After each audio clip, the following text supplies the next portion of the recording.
And what I'm hoping to do is with the bigger the community that we have, the more it will help people more quickly shift this mindset away from I have to be individually smart to I have to be able to tap into the collective brain. Right. That's the key unlock. If you get there, you almost everything is possible. Okay? It's like the cheat code, right? We've got big news. Registration for the Women in Product Conference 2025 is officially open. This year we're doing something truly special. On September 17th, join us in Santa Clara, California for an unforgettable day of learning, connection, and celebration. Why is this year so exciting? Well, it's because we're celebrating 10 years, 10 incredible years of empowering women in product. Our theme, 10 years strong, craft, courage, community. We'll have inspiring keynotes and sessions to help you grow as a product leader. Whether you've been with us since the beginning or you're new to the Women in Product community, this is your moment to be part of something truly meaningful. When you register, you'll receive 6 months of premium membership to our community. And that means even more support, resources, and connections long after the conference ends. Don't wait. Head over to womanpm.org/conference to save your spot. Hi, everybody. Welcome to the podcast. We're starting a new series on product management coaching and coaches. Most of the names that you'll see in this series are household names, especially if your household has a product manager within. You'll have read their books, you'll have seen their talks, they'll have come up in conversation. But what we're trying to do different in this series is shine a spotlight on the craft of coaching and to demystify it for everybody. What is it like to hire a product coach? What do they do within an organization? What do they do with individuals? And how can they help you launch your career and keep moving up? We're really excited to have Phyl Terry as our guest today. Thank you, Phyl, for joining us. So wonderful to be here, Cassie. It's great to have you here because you have been a builder of community for, dare I say, decades. Don't tell them how old I am. We can go on YouTube and see the history. And, both within the product management field and executives. And I think that it's a wonderful thing to have community as a part of coaching and to think about that together. So I'd love to just have you kick off by sharing a little bit more about what does community mean to you? Thank you. Community is core to growth and development. In fact, it's core to how our entire human species has been successful, as we'll talk about in a moment. If you want to boil everything that I stand for down to one thing, it's a mindset shift. And I want to walk you through that briefly because I think it's something I'm really passionate about, and it's where the power really comes in the coaching relationship if that mindset shift happens. But before I do that, let me just, so people know, I have 3 tiers of coaching that I offer at Collaborative Gain, right? And the first is peer-to-peer coaching in councils. So we have product councils. We were the first to bring councils to Silicon Valley 22 years ago. And we, with Marissa Meyer at Google, Marianne Mohit at Amazon, and Elizabeth Peasley at Travelocity, we started in 2003 the first council of any kind in Silicon Valley and focused on product management at that time, very early in the development of what we call product management today. And by the way, Marty and I already knew each other at that point, and he was already helping me as I was helping him. It goes back a long way. And so we have 3 tiers. We've got peer-to-peer coaching. We have what we call concierge coaching. So I'm a coach, but I also train coaches, right? So I have coaches who work in the Collaborative Gain method, and they do one-on-one coaching with product leaders at all levels. And I should mention, by the way, in the peer-to-peer councils, we have associate councils for early career women and people of color in product, right? So that's like an IC or a first-time manager who are, ambitious and excited and want to grow and develop. And then we have the executive council program, which is like VP, chief product officer, VP product, chief product officer in the product side, and then we also have CEO councils for people who've gone from the product discipline into the CEO role. And I know you know Vidya Dynamani, she's one of our product council moderators. You know Hope Gurian, she's one of our product council. We have this all-star, both Vidya and Hope were members of these councils, and then when they moved into product coaching, became moderators of our councils, and are just absolutely fabulous people. So that's the first tier is peer-to-peer coaching. Then we have the concierge coaching, which is one-on-one with the coaches that I train. And then I do CEO coaching. Well, I do two levels. I do CEOs of venture capital backed and private equity backed companies. And I do EVPs, typically of product, or like EVP GM of big tech companies. So maybe they're running a $2 or $3 billion P&L, that kind of thing, right? So that's where my personal coaching comes in. So those are the three tiers that we do. And Jason Randall, just to give you an example, he joined one of our peer-to-peer coaching councils, product councils in 2007 as director of product. And then he asked for help. And we taught him this, and we're going to talk about this because it's the heart of what I believe in. I want to help people become shameless at asking for help. Asking for help well, shamelessly. It's transformative. And part of the reason I dress the way I do is because that's who I am. But part of the reason I dress this way is I'm trying to lead cultural change.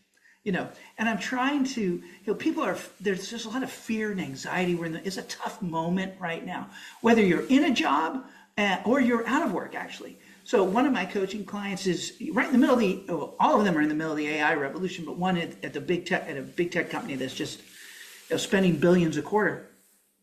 The intensity there, the anxiety there, it is unbelievable. It's nothing like I have ever seen before, and we'll get into that.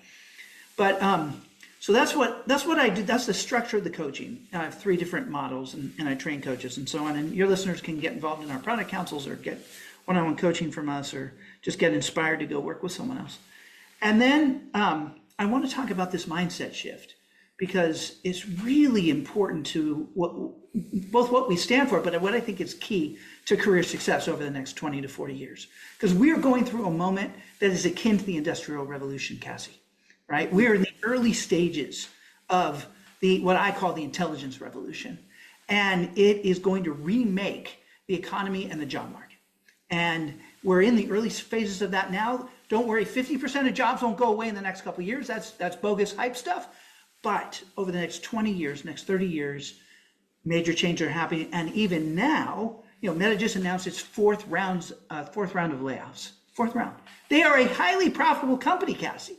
And they're doing layoffs. So we're in the early stages of this, and there's a lot of anxiety and fear out there. And I find that it's helpful for people to understand kind of this mindset shift, and will help them move forward. Do you mind if I say more about that? I think the mindset shift is fascinating, and I think it'd be really great to speak to that. And maybe perhaps in speaking to that, you can also just touch on, just some of the macro components historically that have maybe prevented us from having that mindset shift. Yeah, for sure. Perspective. Please go on. Yeah. I will talk to that for sure. So look, I think you'll find this mindset shift surprising. I know that I have, and even though I've been a major advocate of it now for maybe 3 decades, it's still interesting and challenging. And so there's a couple things to know. First, there's a new mental model emerging from a new school of thought that began in the academic world in the 1980s. And in the last 20 years has really picked up steam. It has not hit the general population yet. People don't realize this. For many people, they're going to be hearing this from me for the first time. But there is a movement that's combining the best of evolutionary biology, psychology, anthropology, and neuroscience, and is in fact the basis of much of my coaching. And the short story is, we humans misunderstand what has driven our success as a species and why we have become so successful. Now, we all know we are successful. We're now the dominant species on the planet. We've transformed our branch, the hominins, from primates that swing in trees to primates that are bipedal, that have language and have evolved tools and built cities, airplanes, rocket ships, and then voice-activated toilets. It's like we have this incredibly complex and advanced civilization. And the conventional thinking, Cassie, about this amazing success points to our big brains and smarts that makes that possible. And while it's true that our success does have something to do with intelligence, the conventional answer, as you'll see, is wrong. And here's the surprise.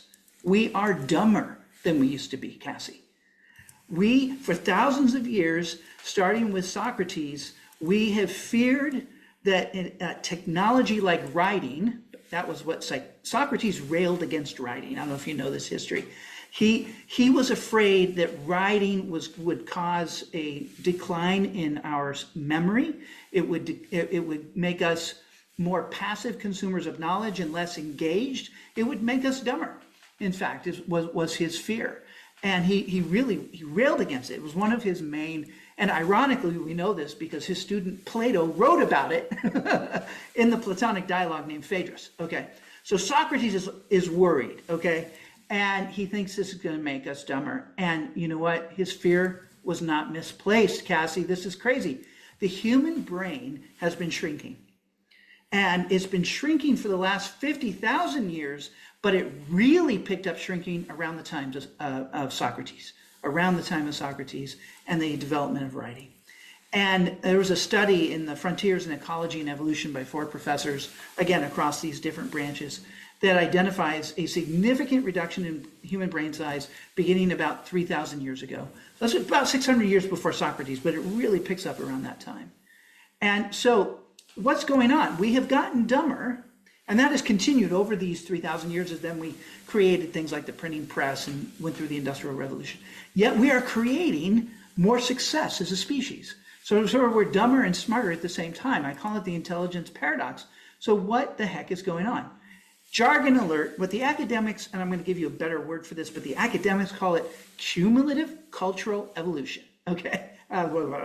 Cumulative cultural evolution, what is that? It's the process by which knowledge and skills and innovations build progressively over generations through, and here's the big reveal, humans learning from each other. It turns out that our brains are not for us sitting by ourselves thinking big thoughts. Our brains are to store cultural knowledge that we learn from each other and pass on through generations. And the key, and here's a little bit more jargon, although this is also a common word, the key is the transmission and storage of that cultural information. How high fidelity is it? What they call high fidelity. In other words, how accurate and long lasting is it? And interestingly, of course, here's what we have. We've got, first we evolved language. Language was everything, right? With language, you can communicate complex ideas, you can teach and train and learn in ways you can't do without language. That set the stage. And there's a lot of debate still about exactly when that happened and what the mechanism for evolutionary change was that led to that. But let's say it was somewhere in the 50 to 80,000 year range. Language. And then after language, it was agriculture. And the reason that's important, we created farming about 12,000 years ago, is because once we had farms, Cassie, and we had sheep on those farms and we had wheat, we needed to invent counting systems. So most hunter-gatherer groups, their counting system is 1, 2, 3, many, okay? So we needed more than 1, 2, 3, many. We needed numbers above 3. And once we invented counting systems, we needed to invent writing. Once we invented writing, we invented books. In fact, the first book happened around the time of Socrates, and it was Herodotus. Books were a huge jump in the fidelity of cultural information. Today, you can read Socrates through Plato, you can read Herodotus, and you can have a dialogue with those ideas from 2,400 years ago, and you can recombine them in innovation. Now, we're starting to get warmer to why your product audience should care about what I'm saying. Because it turns out that all innovation is recombination, everything. And what do product leaders do? They innovate. That's our job. Yes, we also maintain, but we have to have a vision. We have to innovate. And where does that come from? It comes from our ability to learn from each other. Okay. I spent 15 years running Creative Good, teaching companies how to build great products and services by understanding and listening to their customers. Mm-hmm. It's the same thing. So I just took, and then along the way I said, well, we need to do this with career development where you learn to listen to others. I put people in councils first to learn from each other as they're building product, but then I eventually realized they need to also learn from each other in building their career, because their career is a product, if you will. And so here we are today.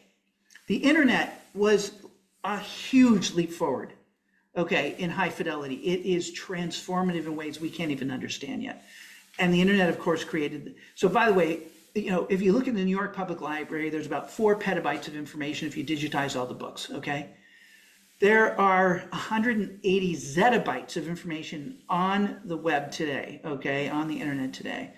That is 45,000 New York public libraries, okay? And what we can do, and think of AI as essentially the interface into that collective brain. Mm-hmm. That is what AI is, okay? And it is a huge leap forward. But just like with the Industrial Revolution, when people had to go from farm to factory, there was a lot of dislocation and there was a lot of trauma and challenge. We're in the early days of that today. Absolutely. So we're not going to have 50% job loss, Cassie, but we are seeing some job loss. That's real. And people have to think about, in the short run, how do they keep their job, and in the long, or get their job, which I do with Never Search Alone, keep their job, which I do with what we call positive politics, which is a key part of my coaching methodology, and what they do to reinvent themselves so that they have a job 10 to 15 to 20 years from now, right? Mm-hmm. And everyone worries about this at some level, Cassie, whether you're in a job or you're out of a job. And what the mindset shift that I want people to understand is that your success is not going to rely on your own brains. It's going to rely on your ability to use your brain to tap into the collective brain. Mm-hmm. In other words, to ask for help, okay? It is the superpower, okay? It's how the species has become successful. And it's even more important now because our civilization is so complicated. But it also has all these ideas that there's infinite recombination possibilities, Cassie. You know a little bit of the math behind combinations and permutations, right? If you have just a few things, you very quickly get up to millions of possibilities. We have 180 zettabytes of information. That is infinite. There are infinite new things to be created by recombining, but we can't do it until we get over this idea that it's a weakness to ask for help.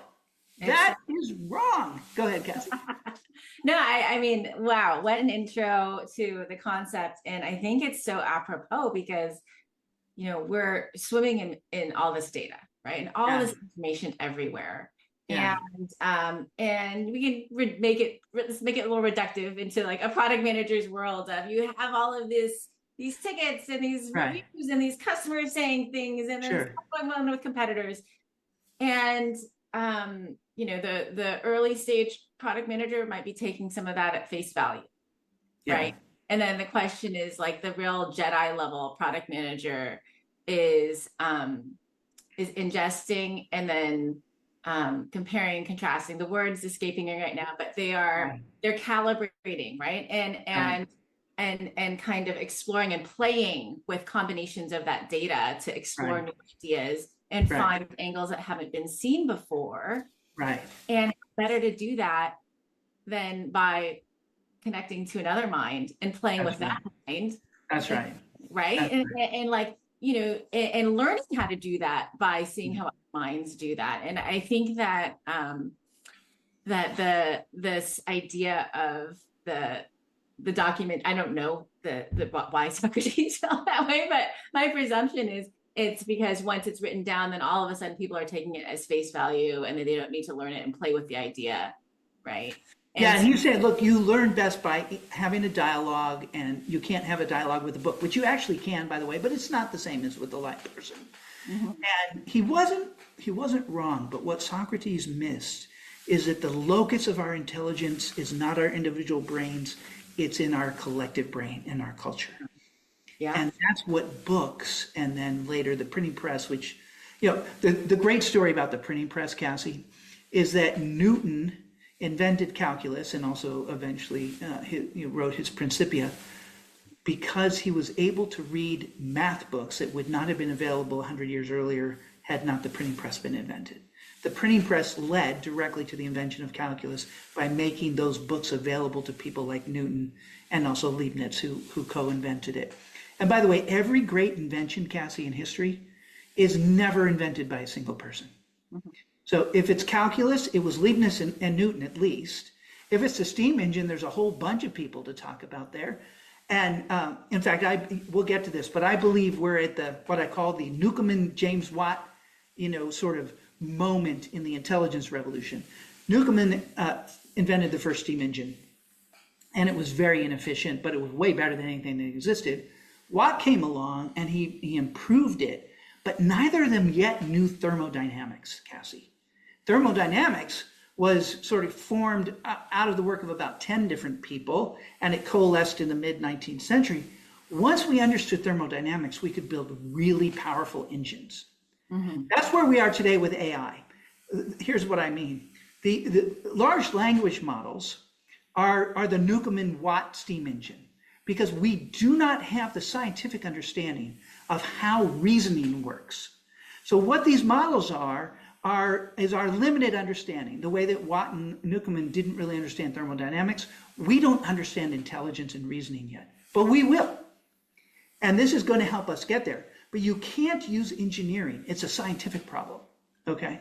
And a lot of what I do in my coaching is kind of what I'm doing with you right now. I go from the really specific out to the broad, because people, and I do, find it therapeutic and helpful, as people especially find it therapeutic. Cassie, so one of the challenges with developing as a leader and a product leader, and especially if you're a woman, person of color, LGBTQ, you don't get the same benefit of the doubt of smarts and confidence endowed.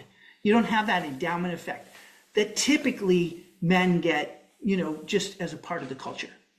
And we could talk about why that's the case. And there's like a million years of gendered, cultural, division of labor that has led to this and blah, blah, blah, blah, blah. But that's the world that we're in now, right? So, but here's the really freaking good news, right? You don't need that. And in fact, the smartest person in the room usually creates tremendous mistakes, okay? What we all need to do is be the smartest at learning from each other. Mm-hmm. So when so I'll give you an example. So I was working, I'll say her name is Sarah. Okay. Sarah is a senior leader at one of the biggest big tech companies. All right. And this is about 4 years ago. So, it's before ChatGPT, but AI is already on the horizon for sure. She's already working on some of the most important products at this company. She calls me, though. She's a member of our product council. She calls me and she gets passed over for a promotion. She's really quite angry about this. And this is not uncommon. And so I started to dig in with her, like, how much have you been, building relationships across the company? I call this whole program Positive Politics, and it's premised on this basis of learning from each other and building a collective brain inside the company. Well, not very much. I don't like to play politics. I like to keep my head down and do good work. I cannot tell you how many times I've heard that, Cassie. Haven't you? That's like everybody says it. And it's all the good people, by the way. It's the good people. The good people who care. I've been that person, by the way. So yes. You have been that person. Right. And by the way, we should share that, I run this whole movement for anyone laid off or let go, Never Search Alone, and job search councils. People probably know this. And you're the moderator of one of our earliest job search councils. I am. Yeah. I mean, just thank you for creating that book and that community. And I think it's just amazingly telling, like, how the caliber of people. I have, household name, chief level people in my council that I'm moderating. And it's such a privilege to see these humans that are extremely intelligent, extremely accomplished in their careers come together and support each other. And ask for help, right? Be vulnerable. I mean, I never thought that I would be coaching people on how to negotiate 7-figure salaries, but here we are, Lovely, which is just presented to you. Okay, now we need to help you negotiate a 7-figure salary. Yes, we can have that conversation. But what happened with, tell more about Sarah and what is it? Okay. And so I just want to say thank you isn't it cool that the Job Search Council thing is free? It's a completely free community. Yeah. And more than 50,000 hours of volunteer time have been put into it. I'm so proud of that. I dedicated to my mom taught me the art of asking for help and about councils. We'll talk about her later in the show. So back to Sarah. So Sarah, do you have allies across the company, and have you cultivated those and understood what their needs are and how you can work together? No. Did your boss know that you wanted a promotion? Well, sort of, not really. I did, you know. And as I dug into it, like, and had you told your boss about the accomplishments of your team? No, I had not done that. Why not? Well, you know, I do good work and it should speak for itself. Well, then I teach her, in this case and others, and this comes up a lot, I said, you have to understand something. This is jargon, the so-called availability heuristic, or what I like to call out of sight, out of mind. So I said, let's just think about your boss. Let's call your boss Jim for the moment. So Jim has what, 10 direct reports, plus Jim has probably 8 to 10 peers, plus key people across the company, boss's boss, whatever. And Jim is trying to remember all the various things Jim needs to remember about all these people. We very quickly get up into millions of combinations and permutations in terms of how Jim might prioritize this. And if you aren't telling Jim what you're doing and what your team is accomplishing, no fault of Jim or bad intention, Jim will not remember this. Okay, it's not going to come up. It will not be available. That's why it's called the availability heuristic. It will not be front of mind. It'll be out of sight, out of mind. Okay, and then the person who did get the promotion, did they advocate? Oh yeah, they told Jim all the work their team did. They built. Oh, okay, all right. So and by the way, Sarah was ready to quit into a not great job market, leave a multi-million-dollar bonus package behind. I'm like, look, I'm happy to help you look for a job. You know I can do that. You know, you got a great community for that. But do you want that promotion? Are you willing? Okay, so then we're going to have to play positive politics. And we put our heads down. And I will tell you, the one-on-one coaching that I do these days, Cassie, is with people who are already great at product, but they're not great at really everything else, right? What I call the positive politics. Now, I have coaches that I've trained who do the specific product management work, which is all really important, and we can talk about that also in detail as people learn how to build, you know, the product operating model, you know, build teams, you know, up-level skills and you know, create a vision and all the building blocks that Marty Kagan talks about and I've talked about in my book, Customers Included, and so on. But now for me, my one-on-ones with people who are good at that, and they need that support to get to that next level, right? And don't know how to play what I call positive politics. Here's the deal, Cassie. If you can't not play politics. If you opt out, you get played, okay? Which means you get passed over for promotion or you get on the layoff list, right? Mm-hmm. And so my last book, Never Search Alone, was about how to help people get a job. My next book, which don't ask me when it's going to come out because I'm always a slow writer, but is about how to keep that job, get promoted, and reinvent yourself for the long run. Some of the stuff that we're talking about right now. Yeah. That's amazing. I mean, I think it'd be interesting to hear a little bit more about, you've talked about how there's levels of coaching that you offer through from ICs all the way up to C-level executives. Yeah. And it sounds like now what we're talking about is a breadth, right? So we have the practice of product management, which we can talk about operating model with Marty Kagan, et cetera, and then how that evolves over time. Maybe can you just break down, how do you see the breadth of those topics in terms of coaching? Sure. So, you know, like 22 years ago, nobody knew any of this language particularly, right? So when we started the product councils, I was doing a lot of work helping people understand discovery. And Teresa Torres' book is terrific. I'm a huge fan of hers. And by the way, she was also one of our product council moderators. It's a family. What can I tell you? And but this was, this is 2002, 2003, Cassie. We're not even calling it product management for the most part. We're calling it, customer experience or GM of e-commerce, or, in Marissa's case, she was director of search experience at Google. And Elizabeth actually had a product title at Travelocity. She was VP of product and customer experience, but that was pretty rare. And so it's a lot of basic blocking and tackling. Should you really carve out time to spend with customers? Should you do that not just at the very end for a usability check, but should you do that at the beginning for ideation and discovery, right?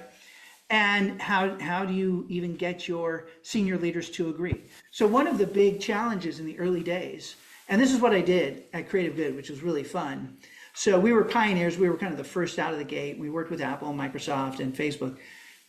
Zuckerberg hired us in like, I don't remember now, whatever, 2000, very early on, 05, 06, something like that, to figure out if non-college students might be interested in this thing called the Facebook. Okay, so it was still only on college campuses. And he was like, oh gosh, can we expand this? So I said, well, I can give you my opinion, but let's go do some research and understand and do some discovery and see what we can learn.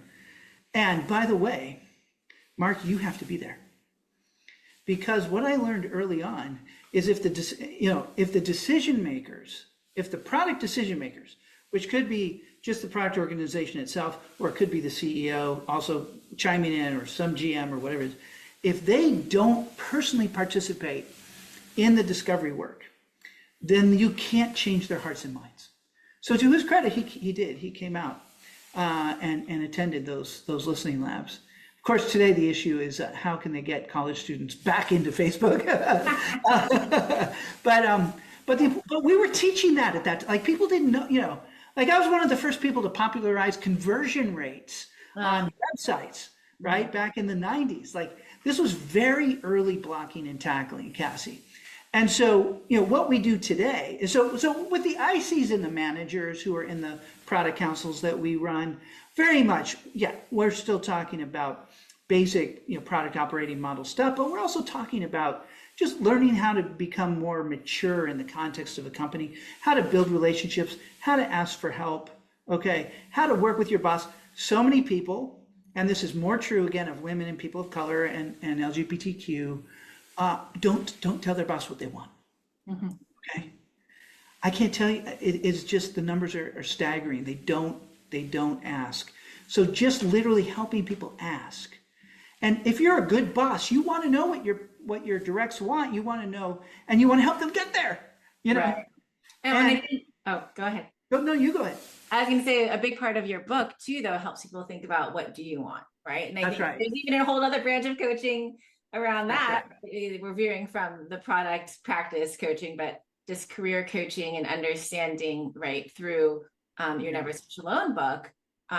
What is the path that's going to make the most sense for me and where I'll have candidate market fit? Right. Not only so that I can, quote, have a job, but that I can build a career with people that will be coaches for me or be champions or advocates for my career. That's right. I do think it's just really great to give a voice to that concept that everybody thinks, oh, wherever I am, I just want to get to that next rung of the ladder, even if it's a toxic environment or if it's going to cost me my relationship with my kids or my husband or whomever, because that's the culture at this company in particular. So I really think it's interesting to help individuals think about that and advocate for that for themselves, and then to create a community where it's safe for them to have this conversation. That's right, because you need that support group. Like as you've seen with your job search council, maybe you can talk a little bit about this, and whether it's a job search council or a product council for people in jobs, it's very similar. If you put people in the room and everyone's a little bit anxious, everyone's a little bit, nervous, everyone feels like, oh, I'm not smart enough, I have imposter syndrome, and you ask them to be open and vulnerable, that has this really surprising effect, right? What's your experience of that? Tell us. Yeah, I'll say in my council, we had 4 women and 2 men. Yeah. And having these men come in who were in C-level positions at different stages of company before. Yeah. And of course, be able to stand on their accomplishments, but be also able to identify, this is what I need to learn. Yeah. It was really wonderful and powerful. Yeah. And I think we used the sparkle heart emoji in Zoom a lot and named ourselves Team Sparkle Hearts, which was... I love that. I want to be on Team Sparkle Heart, as you can see. And again, like these are people who, these men, like, re-entered into the workforce with these amazing roles at these big companies. And so I think that's also just encouraging to know there are people like that are out there that you can also, look for when you're looking for a role and seek out to be your mentor and your manager. And by the way, we sprinkle some men into the product councils that we run today for ICs and early managers, which are mostly women, 85% women, because of that effect. we live in a multi-gendered world, and and men are endowed with certain things culturally, right? It's not genetic, it's cultural, and sharing that and supporting women to understand. So one of the biggest, we'll come back to Sarah because we ended up with positive policy. She had got a major promotion, but today in the midst, the things have gotten even more intense, and the politics are harder, and we're on the phone with each other all the time or texting, and she's become a shameless asker of help, and it has transformed her career. And I will tell you, Cassie, I have known her for 20 years. Okay, actually a little longer than that. It's taken a long time for her to finally get there. And what I'm hoping to do is, with the bigger the community that we have, the more it will help people more quickly shift this mindset away from I have to be individually smart to I have to be able to tap into the collective brain. Right. That's the key unlock. If you get there, almost everything is possible. Okay. It's like the cheat code, right? I mean, you go through life. That's right. The more that I know the answer, the more that I am bringing the knowledge, the more that's the definition of success, and that will signal to the universe that I'm next, right? And it's more about the connectivity, the ability to build like coalitions and ships, and be seen as that team player. I think also that the person that can pull the great ideas out of other people, right? Yes. And give them credit for it, but also build upon it. It's really important. I mean, this ties back to I think what you were saying also around the positive politics, because even I'll say not only the men, but other people within my job search council. These are people who had reached VP, SVP, and C-suite levels. Yeah. The politics part is a big piece. And I'll share on a personal story. I was VP of product at a Series B startup, and I talked with our chief people officer. We had a conversation. He said, I'm not on the product team, I'm on the leadership team, right? So while I manage all of the managers and I'm growing that practice within that organization, my team is the leadership team, and building those connections has been so crucial. And I've stumbled and learned through those lessons as I've grown in my career. It's hard. It's a totally different thing, right? And maybe they don't. How do you coach that, right? Like what would be? I mean, there's probably plenty of people that would be listening to this that are saying, I get the great reviews on my annual review, I hit the OKR, but I'm seeing that other person their calendar, because we're all remote these days, their calendar's got all these other meetings with people that I don't have meetings with. What's going on, right? How do you coach people with that specifically? So I go through a political mapping exercise. It's a key part of the positive politics toolkit, okay? And what I do is I have people draw a map of their allies, their blockers, and the neutrals in their organization relative to what they want to be able to achieve, in terms of the positive impact for customers and shareholders, but also their own career goals, right? And so I'll give you an example. It was a pre-IPO SaaS company, all right? And the chief product officer was having this problem with the leadership team that we're talking about. And they were at odds with the chief revenue officer.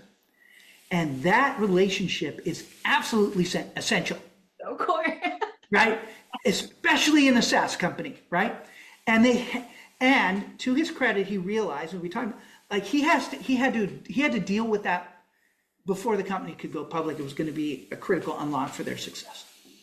But they were just loggerheads, right? So this goes to your question, like, how do you do this? So what I said to him is, I said, who does that sales leader, that revenue leader, listen to? Okay. Who are they? Could it up, down, and across the organization? It turns out they were really close to the chief marketing officer, okay? Not always a close relationship between those two, but they were in this case. And our chief product officer had a good relationship with the chief marketing officer. So I said, let's go ask the chief marketing officer for help and say, look, I've noticed that you have a good relationship with Tim, we'll say. Can you help me? How can I build a better relationship with him? I'm having some challenges. And they unlocked it, right? I'll give you another example. This was a VP of product at Airbnb. I didn't say the company name.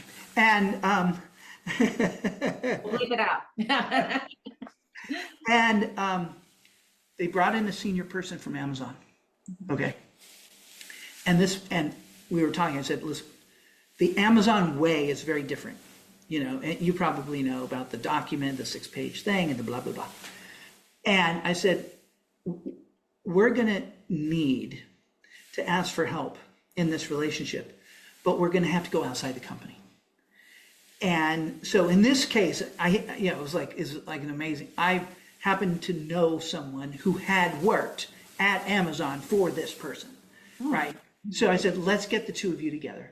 And I want you to build a relationship with them.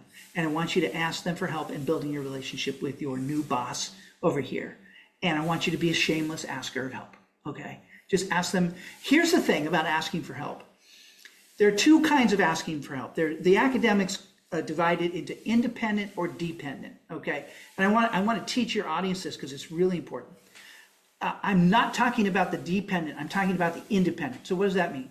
So dependent is the kind of asking for help where you're not learning anything. You're not growing. You're asking the person to answer it for you, do it for me, figure it out. I'm not going to learn anything. We all hate that. Nobody likes to be asked for help in that way. Like I'll get people like, Phil, can you help me find a job? I'm like, what kind of question is that? I wrote a book and built a community with 30,000 people. You got to go do that. Like, what do you mean? What, can I, what? That's a dependent way. That's like not doing any homework, not being thoughtful. Independent is, okay, I'm going to think, I'm working on this question. I'm pushing this forward. I'm really trying to understand how to work with this new boss from Amazon. I need to talk to somebody who can help me understand some specific things. If you do that kind of asking for help, Cassie, there is an unlimited amount of help people are willing to give you. Mm-hmm. They love it. They feel honored. They feel treasured. And if you ask them for help and then you go use that and make something with it and then have a new question and come back, they really love that. They really love. Now people will say to me, oh, I can't do that because I'm infringing on them. I can't get on, I'd be irritated. And I say to them, look, you're not going to believe me, but they're going to feel honored. The only way you're going to believe me is if you put that hat on for a moment. Let's say someone comes to ask you for help in a smart and thoughtful way. And then they follow that up with what happened and then additional, what they're trying to think through. How do you feel? How do you feel, Cassie? I mean, it's such a great question because especially if we have managers or mentors listening to this podcast, I can recall, my leaning against the kitchen counter, coming home, telling my husband about my day. And those days where I helped, I'm thinking about a random person from QA came and asked me for my advice on their career. And we ended up, unraveling some things and getting, and then figuring out a path for advocacy there. And that's what I came home and talked to my husband about. It wasn't the release that we did that day or whatever, right? And didn't you feel honored and being another human? Yeah. And so I think probably everybody listening to this can relate to at least that moment and then try to apply that when you're asking for help.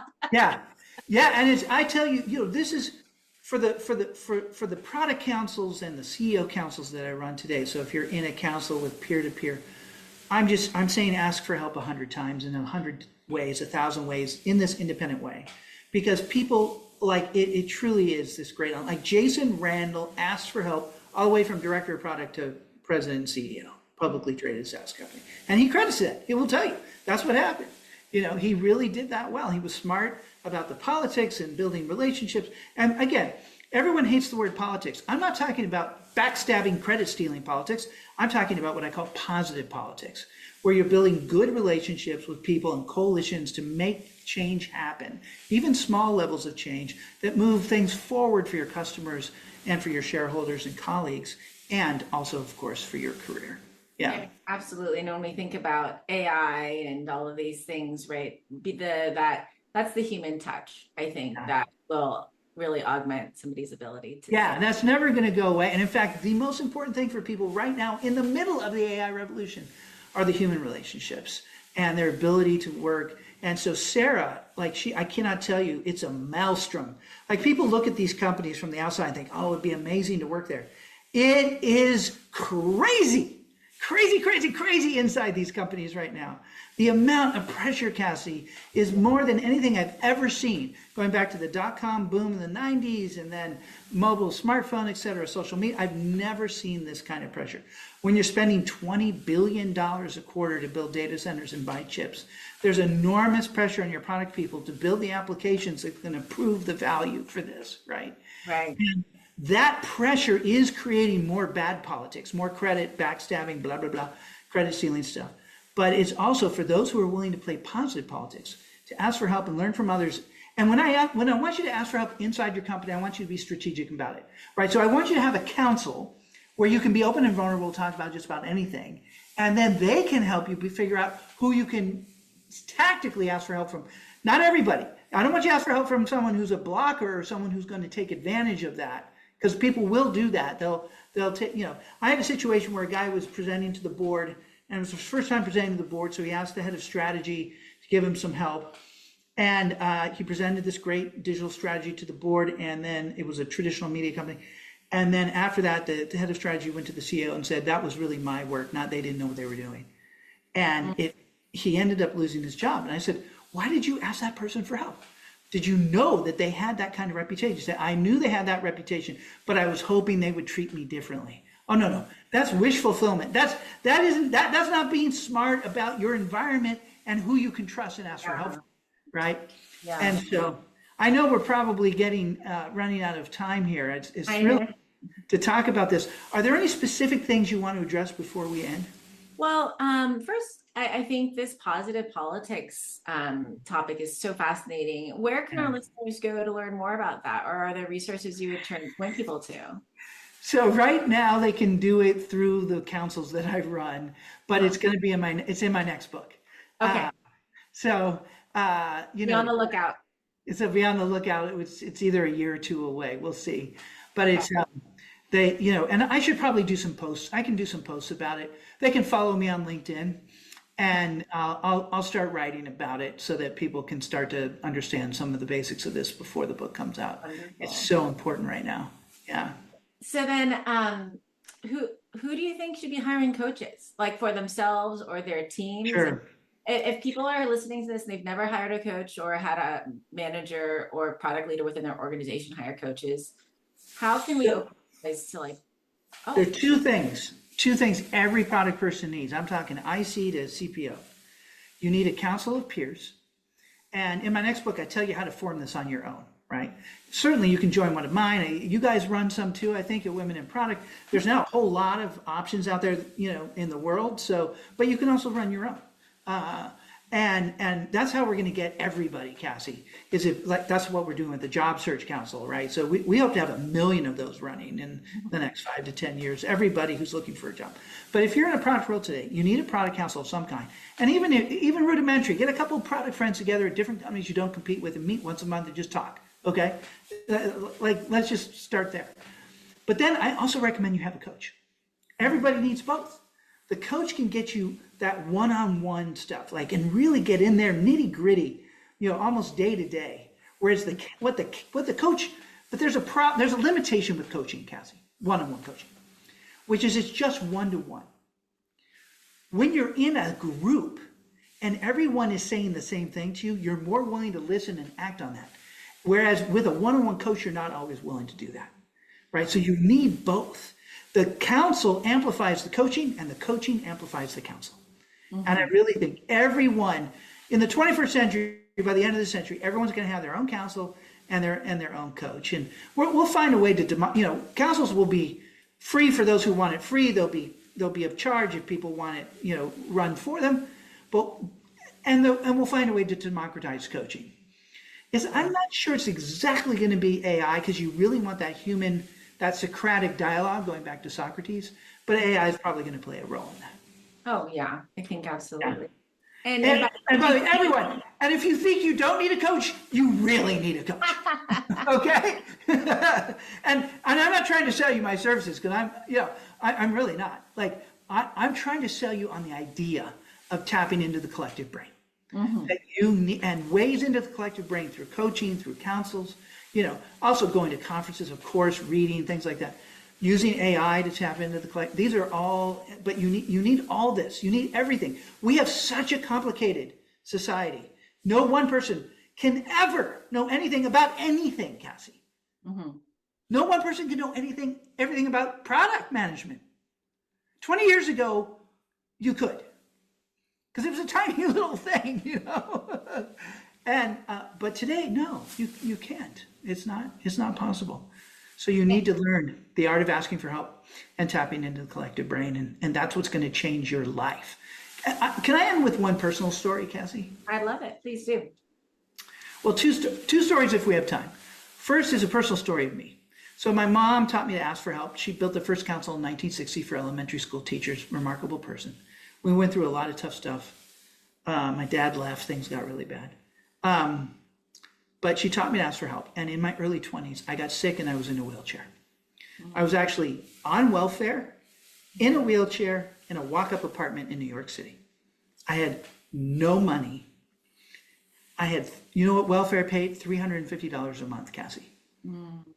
That's not enough to pay for rent, much less food. Yeah. I had a community of support around me. People came, they brought me food, they gave me $5 a week from their own thing. They carried me downstairs because I was in a walk-up and I couldn't leave the apartment. And then I decided to ask for help in a particular way. Basically, I wrote a letter to 60 computer companies. And I said, I'm just this person in New York. I'm in a wheelchair on welfare and a walk-up. And I don't have a computer. I don't even have a desk or a chair. But I want to take some programming classes, which I could do over the phone. This is pre-web, okay? Put a speakerphone in the class, and can you believe it? So a friend of mine in an ad firm helped me write those letters and mail them, and 59 companies said no, and one said yes, Cassie. Mm-hmm. And they came and they set me up with a computer, with a printer, with a software, and I took C and C++ programming classes over the phone. And I was in that wheelchair for 3 years, but I developed those skills. And then that got me a job in the technology department at Moody's. Once there was medication, basically I'm on some medication that helps me with the movement disorder. And I was able to sort of walk again and use my arms and legs to get out of that chair. But that transformed my life, obviously. And that is what I'm talking about. That goes to my mom. She taught me that. I would not have done otherwise. She pounded it into my head as a kid. I resisted it, Cassie, for a long time. We always resist what our parents say, right? And then eventually, hopefully, we embrace it if it's good, and I did. The second thing I'll say is we had a woman product leader who was in our job search councils like you are, and she really thought about what she wanted. This is such a revolutionary concept for many people. They don't think about what they want, and then you go out and tap into the collective brain to see what the market is for them and figure out candidate market fit, one of the big ideas in that book. She got a great job. She was set up well. And then a month into the new job, her husband got a stroke. But because she had set herself up well, she had a good relationship, it was a place she wanted to be. She spoke to the CEO. He completely supported her to take the time you need. Cassie set up what she called a crisis council of her friends who had gone through health crises to be there and coach her through this crisis, okay? And then she wrote me a letter and she said, I'm a woman from Hong Kong. I did not grow up thinking asking for help was important. I went through your job search councils and it changed my life. And when this happened, I asked for help and it's changed everything for me. And it's one thing to help people with their careers, and I love doing that, but to help them with their lives and these crises. And that's what this can do, what community and asking for help can do. And she really, it's all credit to her. She really took it to heart. Wow. Isn't that an amazing story? It's an amazing story. And for your story too, for those who don't know your story, right, from wheelchair and welfare to Harvard, right, to selling a company to Amazon, and CEO to the builder of communities that's improving the lives of so many people around the world. And it's just really so special to have such a mission-driven individual here on our podcast today. I have to give you a special shout out as a mom of two and as someone who reads all of the parenting books as well as all of the management books and finds the parallels.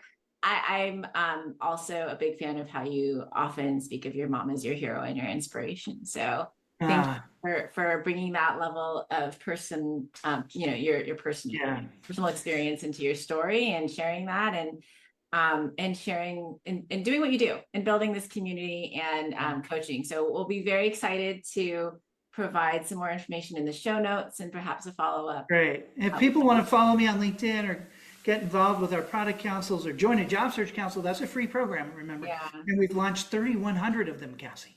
Oh my goodness. 3,100. I'm 274, so. I know, you are a pioneer. You should be so proud of that. You've helped to create this community for thousands of people. Yeah. And, you know, everything I've done, I have not done alone, Cassie. Yeah. Everything. It has been transformative for me. Well, thank you so much for your time and everything that you've done. Have a great rest of the day. Well, thank you. And I love Women in Product. And if you're listening to this show and you're not a member, you got to join. Come on. What's wrong with you? Make it happen. Join us. Okay. Thanks, Phil. Have a good day. Okay. You too, Cassie. Bye. Thank you for listening. This podcast is an original production of Women in Product. Follow us on Apple Podcasts, Spotify, or the Women in Product YouTube channel. Leave us a review so that others can discover us, or share this episode with someone you know. Original music provided by Jimmy Hahn.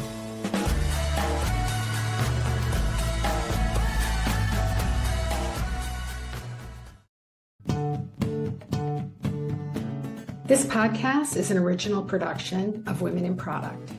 Follow us on Apple Podcasts, Spotify, or the Women in Product YouTube channel. Leave us a review so that others can discover us, or share this episode with someone you know. Original music provided by Jimmy Hahn. Thanks for joining.